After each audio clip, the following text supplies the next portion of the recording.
കനത്ത മഴത്തുള്ളികൾ ബസ് സ്റ്റാൻഡിന്റെ മേൽക്കൂരയിൽ പതിച്ചുകൊണ്ടിരുന്നു. 8 വയസ്സുകാരനായ ആൺകുട്ടി തന്റെ നനഞ്ഞ കുട്ടയിൽ ബാക്കിയുണ്ടായിരുന്ന 10 സമോസകളിലേക്ക് നോക്കി വിഷമിച്ചിരുന്നു. വൈകുന്നേരം 4 മണി കഴിഞ്ഞിരുന്നു. ഇതുവരെ ഒരു സമൂസ പോലും വിറ്റുപോയിട്ടില്ല. അവന്റെ കീറിയ വസ്ത്രങ്ങൾ മഴയിൽ നനഞ്ഞിരുന്നു. പക്ഷേ അവൻ തോൽക്കാൻ ഒരുക്കമായിരുന്നില്ല.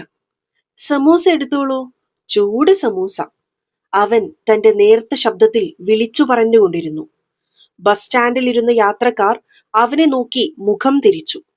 അസുഖമുള്ള അമ്മയ്ക്ക് മരുന്ന് വാങ്ങാൻ സമൂസ വിൽക്കുന്ന ആ കുട്ടിയെക്കുറിച്ച് ആർക്കും ഒരു ശ്രദ്ധയും ഉണ്ടായിരുന്നില്ല. ഇതിനിടയിൽ ബസ് സ്റ്റാൻഡിന്റെ മൂലയിൽ നിന്നിരുന്ന 5 പോലീസുകാരുടെ ശ്രദ്ധ ആ കുട്ടിയുടെ മേൽ പതിഞ്ഞു. മുഖ്യ പോലീസ് ഓഫീസറായ കൗശൽ യാദവ് തന്റെ 4 സഹപ്രവർത്തകരായ അർജുൻ രാഘവ്, വിക്രം ത്യാഗി, കരൺവീർ താക്കൂർ എന്നിവരോടൊപ്പം മഴയത്തു നിന്നും രക്ഷപ്പെടാൻ അവിടെ നിൽക്കുന്നുണ്ടായിരുന്നു. അവരുടെ യൂണിഫോമിൽ മഴത്തുള്ളികൾ തിളങ്ങി.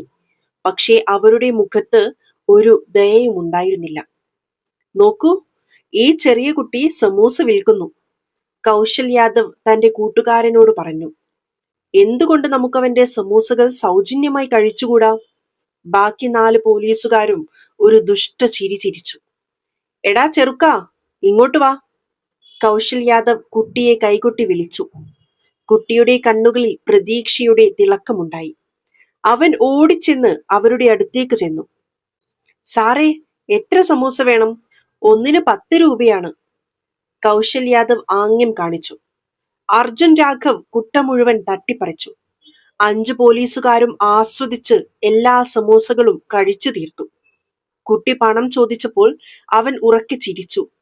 എടാ ചെറുക്കാ, ഞങ്ങൾ പോലീസുകാരാണ്, ഞങ്ങളോടാണോ നീ പണം ചോദിക്കുന്നത്? വിക്രം ത്യാഗി പരിഹസിച്ചു. കുട്ടിയുടെ കണ്ണുകൾ നിറഞ്ഞു. സാറേ, എന്റെ അമ്മയ്ക്ക് വയ്യ, എനിക്ക് മരുന്നിനുള്ള പണം വേണം, അവൻ കരഞ്ഞുകൊണ്ട് പറഞ്ഞു. കൗശൽ യാദവിന്റെ മുഖം ദേഷ്യം കൊണ്ട് ചുവന്നു. ഇപ്പോൾ സംസാരിക്കുന്നോ?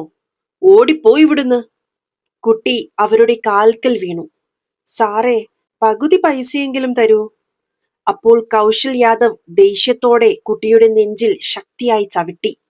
കുട്ടി നിലത്തു വീണു. അർജുൻ അവന്റെ ചെവിക്കിട്ട് ഒരടി കൊടുത്തു. എന്നിട്ട് പറഞ്ഞു, ഇവിടെ നിന്ന് പോകൂ, അല്ലെങ്കിൽ ഞങ്ങൾ ജയിലിലിടും.